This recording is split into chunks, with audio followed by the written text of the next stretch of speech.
Hi hello friends, chill out with Soumya. திரையர் கூட்டத்தை ஜெயிச்சு அவங்கள மதுரைக்கு கூட்டிட்டு வந்து சேர்த்தான் கருங்கைவாணன். மதுரை மணவிழா கொண்டாட்டத்தில் மூழ்கி திளைச்சிட்டு இருக்க யவனர்கள் அளவிட முடியாத பரிசு பொருள்களோடு வந்திருந்தாங்க. பாண்டிய நாட்டை சிறப்பிக்க மீனான்ற நாணயத்தையும் வெளியிட்டாங்க. மாமன்னர் அளவில்லா மகிழ்ச்சியில இருந்த அன்றைய நாள் இரவு தான் கருங்கைவாணன் வந்து சேர்ந்த செய்தி சொல்லப்பட்டுச்சு. அதிகாலையிலே அவனை அழைச்சு ஆற தழுவினார் பேரரசர். சூழ்கடல் முதுவன வியக்க வைக்கிற பரிசு பொருளை தரணுன்ற தன்னுடைய விருப்பத்தை நிறைவேற்றினான் தளபதி. அவனுடைய அந்த செயலுக்காக எண்ணற்ற பரிசுகளை அள்ளி வழங்கினார். அவன் கூட துணை நின்ற திதியனுக்கும் பரிசுகளை வழங்கினார். பெரும் உற்சாகத்தோட அன்னைக்கு மாலையிலிருந்து மணவிழா விருந்துல பங்கெடுக்க தொடங்கினான் கருங்கைவாணன். இன்னொரு பக்கம் பேரலங்காரத்தோட பொற்சுவையும் மலரணியும் சடங்குக்காக அவைக்கு கூட்டிட்டு வரப்பட்டா. இது இப்படி இருக்க பேரரசருடைய தனி மாளிகையில நடந்த உரையாடல் பெரும் கலக்கத்தையே உருவாக்குச்சு. தேவவாக்கு விலங்க கைப்பற்ற போர் தொடுக்கலாம்னு கருங்கைவாணனும் இளவரசனும் சொன்ன கருத்தை மயூர் கிழார் ஒரு மத யானையுடைய கதையை சொல்லி தகர்த்துட்டார். என்ன செய்யறதுன்னு தெரியாத நிலையில மாமன்னன் எழுந்து மலரணியும் சடங்குக்கு வந்துட்டாரு. இளவரசனும் சூழ்கடல் முதுவனும் அதுக்கு முன்னாடியே போயிட்டாங்க. என்ன செய்யலாம்னு யோசிச்சுட்டு இருந்த கருங்கைவாணன், நாம் படையெடுத்து செல்வதை பேரரசர் அனுமதிக்க போவதில்லை. வேற என்னதான் வழி? எப்படியாவது தேவவாக்கு விலங்கை கொண்டு வந்து சேர்க்க வேண்டும். திரையர் போன்ற மாவீரர்களை வென்று கொண்டு வர முடிந்த நம்மால் இதனை செய்ய முடியாதான்னு அவன் யோசிச்சிருந்த இருந்த கணம் அவனுக்கு ஒரு யோசனை தோணுச்சு. தோணுன கணமே முடிவு செஞ்சான், திரையர்களே இதற்கு பொருத்தமானவர்கள்னு. மலரணியம் சடங்கு முடிஞ்சு பள்ளியறைக்கு திரும்பிட்டு இருந்த பேரரசரை பார்க்க காத்துட்டு இருந்தான் கருங்கைவாணன். இரவு ரொம்ப நேரம் ஆகியிருந்தது. இப்பவே சொல்ல வேண்டிய அளவுக்கு என்ன முக்கியமான விஷயம்னு கேட்ட மன்னர் கிட்ட விளக்கி சொன்னான் கருங்கைவாணன். சமவெளி மனிதர்கள் யாராக இருந்தாலும் காட்டுக்குள் ஊடறுத்து உள்நுழைய முடியாது. பெரும் வீரன் கூட காட்டின் சிறு பூச்சிக்கடிக்கு எளிதில் பலியாவான். பாதையற்ற பாதைகளை கொண்ட மலை தொடர்களை தாண்டி செல்ல காடு பற்றிய அளவற்ற அறிவும் இயல்பிலேயே அதற்கான உடல்வாகும் வாழ்வெல்லாம் காட்டில் உடல் வளர்த்த மனிதனாகவும் இருத்தல் வேண்டும். மலை மக்கள் எல்லோரும் கூட இதில் ஈடுபடுத்திவிட முடியாது. பாரியின் ஆற்றலும் பரம்பு மக்களின் வீரமும் யாவரும் அறிந்தது. அவற்றை எதிர்கொண்டு மீண்டு வர வேண்டுமென்றால் அவர்களை விட பெரும் வீரர்களால் தான் முடியும். அதற்கு இம்மண்ணில் பொருத்தமானவர்கள் திரையர்கள் மட்டுமே. எனவே அவர்களை இதில் ஈடுபடுத்தலாம்னு சொல்லி அதுக்கான திட்டத்தையும் சொன்னான் கருங்கைவாணன். பேரரசருக்கு அந்த திட்டம் எதிர்பார்க்காததா இருந்தது. அளவற்ற மகிழ்ச்சியோட பாராட்டி அந்த திட்டத்துக்கான ஒப்புதலையும் தந்துட்டு அவனை வழி அனுப்பி வச்சாரு. இரவோடு இரவா சிறை கொட்டடிக்குள்ள நுழைஞ்ச கருங்கைவாணன் இரும்பு கம்பிகளால இறுக பிணைக்கப்பட்டிருந்த காலமன் கிட்ட பேச தொடங்கினான். கடற்பயணத்துக்கு வலிமை மிகுந்த அடிமைகள் தேவை என்பதற்காகத்தான் உங்களை சிறைப்பிடித்தோம். ஆனால் எதிர்பாராத காரணத்தால் நாங்களே உங்களுக்கு உதவி செய்யும் நிலை ஏற்பட்டுள்ளதுன்னு பேச்ச தொடங்கினான். எமது பேரரசருக்கு இப்பொழுது தேவவாக்கு விலங்கு மிகவும் தேவை. உங்களில் எத்தனை பேர் போக வேண்டும் என்று சொல்லுங்கள், அவர்களை அனுப்புகிறோம். நாங்கள் விரும்பியபடி அவற்றை நீங்கள் கொண்டு வந்து விட்டால் உங்களையும் உங்கள் குடும்பத்தினரையும் விடுவிக்க பேரரசர் இசைவு தெரிவித்துள்ளார். இப்பணியை செய்ய மறுத்தால் ஆண்கள் எல்லோரும் கப்பலில் அடிமைகளாக செல்ல தொடங்குவீர்கள். ஆனால் மற்றவர்கள் என்ன அவர்கள் என்று தெரியாது. ஓர் உத்தரவில் எல்லாம் முடிந்துவிடும். நாளை காலைக்குள் முடிவினை சொல்லுங்கள்னு சொல்லிட்டு போயிட்டான். பரம்புடைய மக்கள் திரையர்களோட ரத்த உறவு கொண்டவங்க. அவங்களுக்கு எதிராக எந்த ஒரு சின்ன வேலையும் செய்யறதை விட மரணிக்கிறதே மேல்னு உறுதியா இருந்தாங்க. காலம்பரும் கடைசி வர மறுத்தான். ஆனா திரையர்குல கிழவன் ஒருத்தன் உயிர் ஒரு பொருட்டல்ல. ஆனால் கருங்கைவாணனை கொள்ளும் ஒரு வாய்ப்புக்காக அதனை பயன்படுத்தினால் எவ்வளவு பொருள் உள்ளதாக மாறும். பரம்பின் மக்களை பிடித்து வர சொல்லவில்லை, அவ்விலங்கை தான் கொண்டு வர சொல்கிறார்கள். நம் கூட்டமே அதனால் உயிர் வாழும் என்றால் அதனை துணிந்து செய்யலாம். நம் மூதாதையர்களே அதற்கு துணை நிற்பார்கள்னு சொல்லவும் காலம்பனுக்கு அது ஒரு புது வழியை காட்டத் தொடங்குச்சு. மறுநாள் காலை காலம்பன் உள்ளிட்ட 30 பேர் பிணைஞ்சிருந்த கூர்முனை இரும்பு சங்கிலி கழற்றப்பட்டுச்சு. காலம்பன் இப்படி நடந்ததெல்லாம் சொல்லிட்டு இருந்தப்பவே பாரியுடைய கால்கள் நடுங்க தொடங்குச்சு. அவங்க திரையர் கூட்டத்தை சேர்ந்தவங்கன்றத உணர்ந்த கணம் பாரியுடைய மூச்சு காத்து உறிஞ்சது. அவன் வார்த்தைகளை எதிர்கொள்ள முடியாம ஐயோன்னு வெடிச்சு சிதறினான். என் மூதாதையர்களையா கொன்றடித்தேன், பெரியாத்தா தூதுவையின் பிள்ளைகளையா மாய்த்தேன்னு கதறி துடிச்சான். அதையும் மீறி பேரிடுச்சு காலம்பனுடைய கதறல். நாங்கள் தான் தவறிழுத்தோம். எம் குலம் காக்கும் எண்ணத்துக்காக தெரிந்தே தவறிழுத்தோம்னா அழுதவன தேக்கன் சமாதானம் செஞ்சார். யாராலும் எதுவும் செய்ய முடியல. நெஞ்சு வெடிக்கிறது போல கதறின பாரியுடைய கதறலை பரம்பு முதல் முறையா கேட்டுச்சு.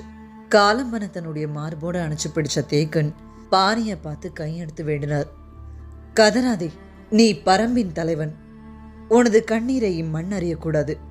கதறாதே பாரின்னு கதறினார் தேக்கன். ஆனா பாரியால இதை தாங்கிக்க முடியல. நம்மால் எப்படி கண்டறிய முடியாமற் போனது? ஓடுவது நம் குலமாந்தர்கள் என்று நாம் எப்படி அறியாமற் போனோம்னு அவன் அழுதப்போ, இல்லை பாரி, இல்லை, நாங்கள் உன் குலத்தவரல்லர். அச்சொல்லிற்கான தகுதியை இழந்து விட்டோம். எம்மை கொன்றழித்து விடுன்னு காலம்பன் உணர்ச்சி வசப்பட்டான். அதுக்குள்ள வேட்டூர் பழையனும் அங்க வந்து சேர்ந்திருந்தார். உணர்வுடைய பேரலையால கிழிப்பட்டு இருந்தாங்க எல்லாரும். நிலைமையை மாத்த நினைச்ச பழையன் உடனே பெரும் குரல் எடுத்து கத்தினார். பாரி, அழுவதற்கு பொழுதில்லை. வீழ்ந்தவர்களை காப்பாற்ற வேண்டும். அடுத்து செய்ய வேண்டியதை பற்றி சிந்திப்பாயாகன்னு சொன்னாரு. அந்த கணம் பாரியுடைய கதறல் உருமாற தொடங்குச்சு. ஆம், ஒருவரையும் சாகவிடக்கூடாது. நம்மால் வீழ்த்தப்பட்ட திரையர்குல வீரர்களை உடனடியாக காப்பாற்ற வேண்டும்னு பதறனா. யார் யார் எங்கெங்க விழுந்தாங்கன்னு பாரிக்கும் தேக்கனுக்கும் துல்லியமா தெரியும். குறிப்புகளை சொல்லி எல்லா இடத்துக்கும் வீரர்களை அனுப்புனாங்க. ஊர்களில் இருந்து வயசான மருத்துவர்களை தோல்ல தூக்கிக்கிட்டு காடெங்கேயும் ஓடினாங்க பரம்பு மக்கள். கொம்பேரி மூக்கனுடைய நஞ்சா இருந்திருந்தா பிழைக்க வைக்க எந்த முயற்சியும் எடுத்திருக்க முடியாது. ஆனா கொடிமூக்கனுடைய நஞ்சுன்றதால மருத்துவர்கள் நம்பிக்கையை வெளிப்படுத்தினாங்க. பொருத்தமான மூலிகைகளை கொண்டு சிகிச்சைகள் தீவிரமா நடந்துட்டு இருந்துச்சு. பாரியோட இணைஞ்சு போரிட்ட 2 வீரர்களையும் கீதானியையும் ஒன்றும் செய்ய முடியல. ஈட்டி நெஞ்சு கூட்ட பிளந்து வெளியேறி இருந்துச்சு. அவங்களெல்லாம் எவ்வியூருக்கு எடுத்துட்டு போய் புதைக்கிற வேலைகள் நடந்துட்டு இருந்துச்சு. தாய்மார்களுடைய அழுகை ஊரையே உழுக்குச்சு. இதெல்லாம் பார்த்துட்டு இருந்த தேக்கனுடைய மனசுல தவறிழித்தது நான் தான்னு உறுதியா நின்றுச்சு. 3 மலைகளை கடந்து கொற்றவேன் கூத்துக்களத்துக்கு வந்துள்ளார்கள் என்றால் அது யாரால் முடியும் என்று கணிக்காமல் விட்டுவிட்டேன். பதற்றத்தில் முதலில் தவறிழித்தது நான் தான். வேந்தர்களின் வீரர்களுக்கு இவ்வளவு ஆற்றல் இருக்காது. அதனினும் உயர்ந்த காரணத்துக்காகவே இது நடக்கிறது என்று பாரி மிக சரியாக கணித்து சொன்னானே. அப்பொழுது கூட எனக்கு புரியாமற் போய்விட்டதேன்னு தனியா புலம்பி தவிச்சு அழுது வடிகிற கண்ணீர் நிற்கவே இல்லை. நடந்த எல்லாத்தையும் கேள்விப்பட்ட கபிலர் நிலை குலைஞ்சு போனார். குலசேகர பாண்டியன் ஏன் இந்த முடிவெடுத்தான்? தேவவாக்கு விலங்கை எடுத்து வர வேண்டிய தேவை என்னன்னு யோசிச்சபடி இருந்தார். காலம்பன தன்னுடைய மாளிகையிலே தங்க வச்சுக்கிட்டான் பாரி. விஷயம் தெரிஞ்சு தென் திசை காவலன் குழையனும் வடதிசை போயிருந்த முடியனும் கூட எவ்வியூர் வந்தடைஞ்சாங்க. சேரனுடைய முயற்சிகளில் கவனம் கொண்டிருந்தவங்களுக்கு பாண்டியனுடைய எதிர்பாராத இந்த திட்டம் புரிஞ்சிக்க முடியாததாவே இருந்துச்சு. மறுநாள் இதை பற்றி பாரிக்கிட்ட பேசணும்னு நினச்சி தேக்கன் வந்தார். அவனும் எவ்வியூருடைய உச்சிப்பாறை மேலே இருக்கிறதா வீரர்கள் சொல்லவே அங்க அவனை பார்க்க போனார். பாரிக்கிட்ட தேக்கன் வந்ததும் அதுக்காக தான் காத்துட்டு இருந்தவன் போல பேச்ச தொடங்கினான் பாரி. தன் குலத்தை காப்பாற்றத்தானே காலம்பன் இம்முயற்சியில் ஈடுபட்டான். தூதுவையின் குலக்கொடிகள் நமக்கும் இரத்த உறவுதானே, அதுவும் நம் குலம்தானே, அதனை மீட்க வேண்டிய பொறுப்பு நம்முடையது தானேன்னு கேட்டான். பாரியுடைய சொற்கள் சடசடன்னு இறங்குச்சு. அதை விட வேகமா அந்த சொற்களை சுமந்து கீழிறங்கிட்டு இருந்தாரு தேக்கன். ஒரு வாரத்துக்கு அப்புறம் ஓரளவு சமாளிக்கக்கூடிய காயங்களோடு இருக்கும் 11 பேர் புறப்பட்டாங்க. அவங்களுடைய தோள்கள்ல 40 தேவாங்கு விலங்குகள் அடைக்கப்பட்ட 2 கூடைகள் கட்டப்பட்டுச்சு. திரையர்களுடைய அந்த கூட்டத்தோட நீலன் உள்பட 6 பரம்பு வீரர்களையும் இணைச்சு அனுப்பிவிட்டான் பாரி. எவ்வியூர்ல இருந்து புறப்பட்டாங்க. ஒரு இரவு 2 பகல்ல 3 மலைகளையும் கடந்து அடிவாரம் வந்தாங்க. காலம்பனுடைய வரவை எதிர்பார்த்து காத்துட்டு இருந்த பாண்டிய வீரர்களுக்கு அவன் 2 கூடைகள்லையும் தேவாங்குகளோட வந்தது அளவற்ற மகிழ்ச்சியை தந்துச்சு. உடனே எல்லாரையும் தேர்ல ஏத்திக்கிட்டு மதுரையை நோக்கி புறப்பட்டாங்க.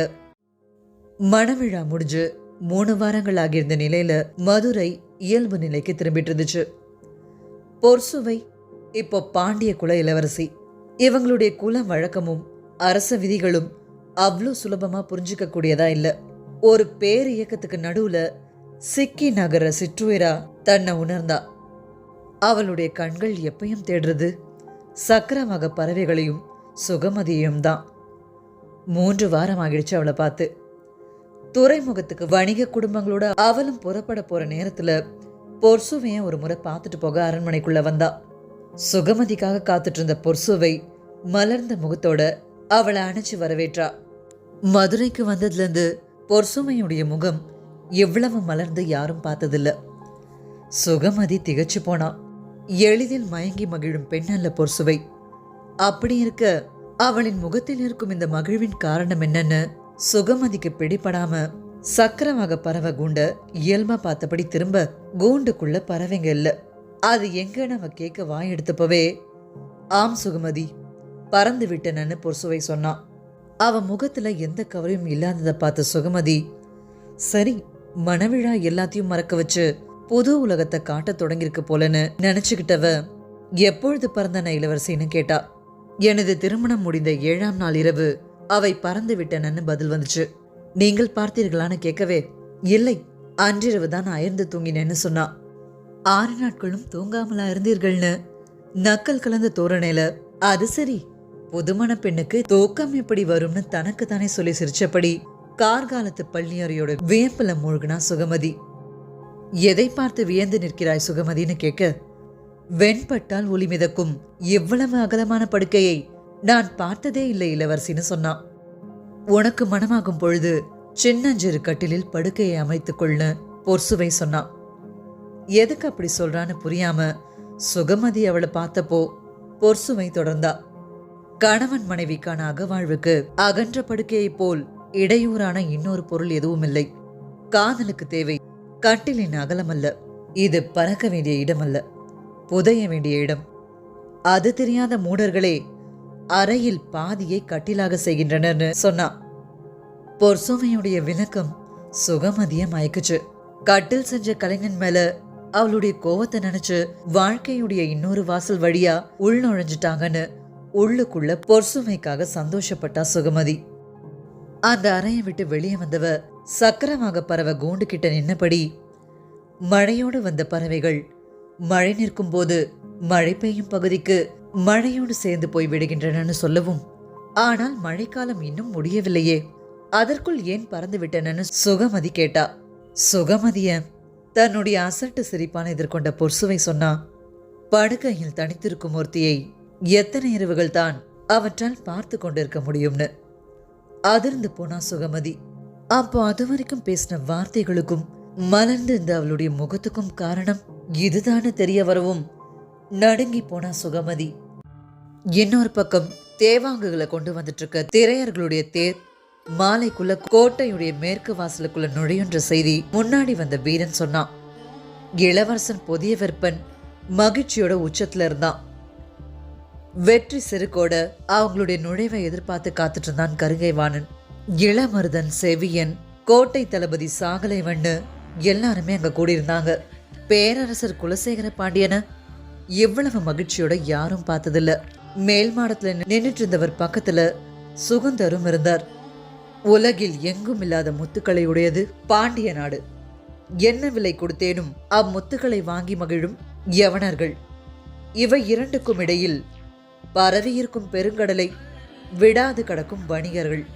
இம்மூன்றின் வரிசைப்படி நிலையில் மாற்றம் வரும் சூழல் உருவாகப் போகிறது. இதில் யாரை எங்கு நகர்த்துவது என்பதே தலையாய முடிவு. நாம் கண்டறிந்து கைப்பற்றியுள்ளதோ வணிகர்களையும் யவனர்களையும் ஒரு சேர திகைக்க வைக்கப் போகிறது. கடலை வெல்லும் கண்டுபிடிப்பு இது. இதன் மதிப்பு எல்லையற்றது. காலம் கடந்தாலும் மதிப்பிழக்காதது. அதனை முழுமையாக புரிந்து கொண்டு நாம் முடிவெடுக்க வேண்டும்னு சொல்லிட்டு இருந்தார் பேரரசர். அரசர் ஏதோ ஒரு முடிவெடுத்துட்டாரு. ஆனா அது என்னன்றது மட்டும் சுகந்தருக்கு தெளிவா விளங்கல. அவங்க பேசிட்டு இருக்கப்பவே குதிரைகள் பாஞ்சு வந்துட்டு இருந்துச்சு. திரையர்களையும் தேவாங்குகளையும் கொண்டு வர வண்டிகள் வேகம் குறையாம கோட்டைக்குள்ள நுழைஞ்சது. 3 வண்டிகள்ல திரையர்களும் ஒரு வண்டியில தேவவாக்கு விலங்குகளையும் வச்சுக்கிட்டு மதுரை வீரர்களும் அமர்ந்திருந்தாங்க. கோட்டு வண்டியுடைய சட்டங்கள் வழியா மதுரையை பார்த்தான் நீலன். கோட்டை உயரமும் விரிஞ்சு நின்ற வீதிகளும் வியப்பை ஏற்படுத்தக்கூடியதுதான். ஆனா நீலனுடைய கண்களுக்கு அது பெருசா தெரியல. அவனுடைய கண்கள் அங்க பிளிரிட்டு இருந்த யானைய பார்த்துச்சு. அது மேல அகுதை உட்கார்ந்துருக்க மாதிரியே தெரிஞ்சது. காலம் காலமாவே கதைகள் வழியா அவன் அறிஞ்ச மதுரைய கண்கள் வழியா அப்போதான் தெரிஞ்சுக்கிட்டு இருந்தான். எல்லாரும் கீழே இறக்கப்பட்டாங்க. மதுரையுடைய வீரர்கள் தேவாங்குகள் இருந்த கூடைகளை சுமந்தபடி அரண்மனைக்குள்ள போக திரையர்களை மறுபடியும் சங்கிலியால கட்டி இறக்கி தொலைவுல இருந்த மாளிகை ஒன்றத்துல நிறுத்தினாங்க. பேரரசருடைய மாளிகை அது. குலசேகர பாண்டியன் இருக்கையில அமர்ந்திருக்க அவருடைய கண் முன்னால பரம்புடைய தேவவாக்கு விலங்குகளை கொண்டு வந்து வீரர்கள் இறக்குனாங்க. அந்த காட்சியை பார்த்த எல்லாரும் மெய் சிலிர்த்து உறைஞ்சாங்க. இது நடந்துருச்சுன்றத மனசு இன்னும் நம்ப மறுத்துட்டு தான் இருந்துச்சு. ஆனா கண்களுக்கு முன்னாடி 40 தேவாங்குகள் இருந்துச்சு. கருங்கை வாணனை வானலாவ பாராட்டினார் பேரரசர். இளமருதனும் செவியனும் கூட பாராட்டப்பட்டாங்க. அரசவை முழுக்க மகிழ்ச்சியில திளைச்சது. சூழ்கடல் முதுவனை பார்த்து பேரரசர் சொன்னார், 20 தேவாங்குகளை 10 கப்பல்களில் ஏற்றி முதல் பயணத்தை தொடங்குங்கள். காற்றையும் கடலையும் வெல்லும் பயணமாக அது அமையட்டும்னு. சோழ்கடல் முதுவன் மறுபடியும் வணங்கி தன்னுடைய நன்றியை தெரிவித்தார். மறுகணம் திறன்மிகு தோளும் பாறை மார்பும் கொண்ட இத்திரையர்களை நான் யவனர்களுக்கு பரிசாக வழங்குகிறேன்னு அறிவிச்சார். அவை மொத்தமும் திகச்சு நினைச்சு அவர்களின் குடும்பங்கள் அனைத்தையும் விடுதலை செய்கிறேன்னும் சொன்னாரு. திருமணத்தை முன்னிட்டு சூழ்கடல் முதுவனுக்கு பரிசா வழங்கத்தான் திரையர்களை சிறைப்பிடிச்சு கூட்டிட்டு வந்தாங்க. ஆனா இப்போ ஏன் அவங்கள யவனர்களுக்கு பரிசா வழங்க நினைக்கிறார்னு கருங்கை வாணனுக்கு விளங்கல, பொதிய விற்பனுக்கும் விளங்கல. ஆனா சுகுந்தரால ஓரளவுக்கு புரிஞ்சுக்க முடிஞ்சது. பேராற்றல் கொண்ட கருங்கோழியர்களுக்கு இணையானவங்க எங்க கிட்டையும் இருக்கு. அவங்கள அடிமையா பயன்படுத்துறோம்னா பாண்டிய நாட்டுடைய ஆற்றல் எவ்வளவு வலிமை வாய்ந்ததா இருக்கும்ன்றத யவனர்களுக்கு மறைமுகமா உணர்த்துற ஏற்பாடு இது. கொண்டு வந்ததுல மீதி இருக்கிற தேவாங்குகள் அரசுடைய பாதுகாப்புல இருக்கட்டும்னு அறிவிச்சுட்டு பேரரசர் அவையை விட்டு கிளம்பினார். தனிச்ச ஒரு மாளிகையில் நிறுத்தப்பட்டிருந்த திரையர்களை கவச வீரர்கள் வெளிப்புறமா கூட்டிட்டு போனாங்க. உள்ள என்ன நடந்துச்சுன்னு அங்க யாருக்கும் தெரியாது. கடினமான இரும்பு சங்கிலிகளால உரசி நகர அவங்க கவச வீரர்கள் பின்னாடி போயிட்டு இருந்தாங்க.